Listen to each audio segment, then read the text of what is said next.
Binabatikos ngayon si Dana White, parang sinira daw ang boxing. Nagtatag ng bagong boxing promotion si Turki Al-Sheikh at kinuha niya si Dana White bilang partner. Ngayon naglabas ng presyo si Dana White sa bawat laban. Ang nakasulat dito kapag 10-rounder ang laban at hindi kasama sa ranking, $20,000 lang ang bayad. $50,000 naman ang bayad kapag kasama na ito sa top 5 hanggang top 10 rankings. $125,000 naman kapag kasama na ito sa 3rd and 4th rank. $375,000 naman kapag maglalaban ang dalawang boksingero para sa bakanteng titulo. Parang napakaliit po ito kapag 375,000 lang. Kung ikaw naman ay isang champion at magdedepensa ka ng titulo, babayaran ka lamang ng $750,000.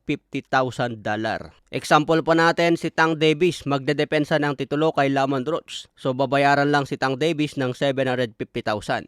Napakaliit po ito na ibabayad kung isang Tank Davis ang lalaban. Kaya maraming boksingero nga po ang umalma sa presyohan ni Dana White dahil tinulad na ni Dana White sa mga UFC fighters na maliit lang ang bayad. Marami ang nagsasabi na hindi ito epektibo pagdating sa boxing. Dahil ang bayad ngayon nila Tank Davis umaabot ng 5 million, 10 million. Lalo si Canelo Alvarez, 20 million ang bayad dyan kapag magdepensa ng titulo. So itong sinasabi ni Dana White mga tol, mukhang marami ang aalma dito. Lalo na kung isang superstar at champion ang mapapalaban. Sa ngayon pa lang yung 1 million to 2 million na bayad sa boksingero, marami nang hindi pumapayag. Sa ibabayad ni Dana White na 750,000, baka mapunta lang yan sa gastusin at mga trainers. Isa na rin si Paulie Malignaggi sa nagsabi na wala daw kwenta itong plano ni Dana White. Ito rin ang reklamo ng mga UFC fighters kay Dana White. Sobrang barat daw magbayad ito sa mga fighters niya. Si Dana White lang daw ang kumikita sa UFC, pero yung mga fighters niya kakarampot lang ang kinikita. Maganda yung plano ng TKO Boxing na paglalabanin ang malalakas. Pero kung hindi mo naman babayaran yan ng malaki, hindi rin sila papayag na lumaban. Sa ngayon kasi malaki ang binibigay ni Turki Al-Sheikh sa mga boksingero. Kaya marami ang bumibilib kay Turki Al-Sheikh dahil nagbabayad ng malaki at kinakasang malalaking laban. Sa iba pang balita, Donnie Ahas Nietes muling magbabalik sa boxing ngayong April 10. Gaganapin ang laban sa Elorde Sports Center, Parañaque City. Kalaban po niya si Miller Alapormina. Undercard dyan si Yukinori Oguni versus John Estrada. Ito ang nakalaban dati ni Casimero, si Yukinori Oguni. Ngayon, dadayo naman ito sa Pilipinas para magpakitang gilas. Sa ngayon mga tol, may kartada si Donnie Nietes na 43 wins, 23 KOs at may 2